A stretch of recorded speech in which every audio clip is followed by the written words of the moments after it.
अस्सलामुअलैकुम दोस्तों, एक मरतबा फिर एक नई वीडियो लेकर आपकी खिदमत में हाजिर हुआ हूँ। उम्मीद करता हूँ मेरे सब दोस्त खैरियत से होंगे। अल्लाह ताला से दुआ है कि अल्लाह ताला मेरे तमाम दोस्तों को खुश रखे, जहाँ भी रहे खुश रहें। तो दोस्तों, आज पेशावरी नमकीन गोश्त की रेसिपी लाया हूँ। इंतहाई आसान तरीके से आप बना सकेंगे।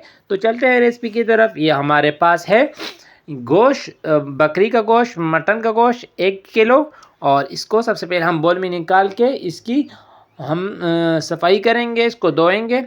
तो ये देखिए, हमने गोश्त को साफ से धो लिया है। और अब हम एक पतीला लेंगे और उस पतीले में तकरीबन 2 से 3 लीटर पानी शामिल करके उसको चूल्हे पे रखेंगे। और यहाँ पर हमने इसमें एक बड़ी इलायची ऐड करेंगे इसकी स्मेल ख़त्म करने के लिए, ठीक है।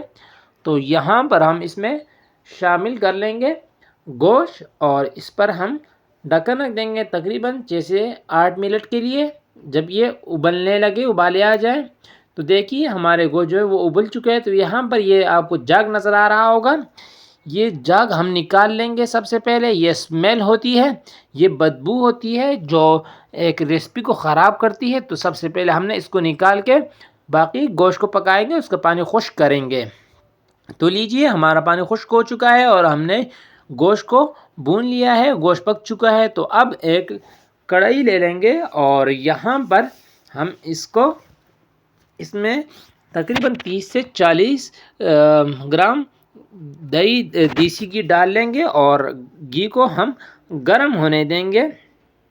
तो जी देखिए, यहाँ पर हमारा जो देसी घी है वो गर्म हो चुका है। तो यहाँ पर हम इसमें अभी शामिल करेंगे गोश्त और इसकी हमने बुनाई करनी है अच्छी तरह। तो जब तक इसकी बुनाई होती है, तो आपसे एक रिक्वेस्ट है कि अगर आप हमारे चैनल पे नए हैं तो प्लीज़ हमारे चैनल को ज़रूर सब्सक्राइब कीजिए, ये आपकी तरफ से प्यार होता है। तो चलिए, हमने इसकी बुनाई कर ली है। तो यहाँ पर हम इसमें काले मिर्च पाउडर हम डालेंगे 1 6 की चम्मच और इसको डाल के इसकी थोड़ी सी बुनाई कर लेंगे, ठीक है। और यहाँ पर जो इसमें दूसरा मिसाला जाएगा, जो दूसरी चीज़ जाएगी, वो है नमक। नमक हस्बी ज़ायक़ा कर ले। यहाँ पर मैं 1 टेबलस्पून शामिल कर रहा हूँ। तो हम इसको नमक डालकर इसको मिक्स कर लेंगे। तो ये हमारी रेसिपी तकरीबन तैयार है। तो अब खुशबू का काम बाकी है। तो खुशबू के लिए हम इसमें भी शामिल करेंगे हरा धनिया, ठीक है। तो ये हरा धनिया हमने इसमें ऐड कर लिया, इसको मिक्स कर लेंगे। तो हमारी रेसिपी तैयार हो चुकी है। बहुत ही सिंपल रेसिपी है। उम्मीद करता हूँ कि आपको ये रेसिपी पसंद आई होगी।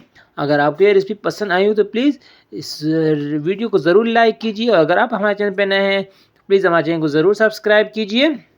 इस तरह मज़ीद अच्छी अच्छी वीडियोज़ के लिए समी एक्सपर्ट कुकिंग का विज़िट कीजिए। इसके साथ इजाज़त दीजिए। समय रहमान को अल्लाह हाफिज़।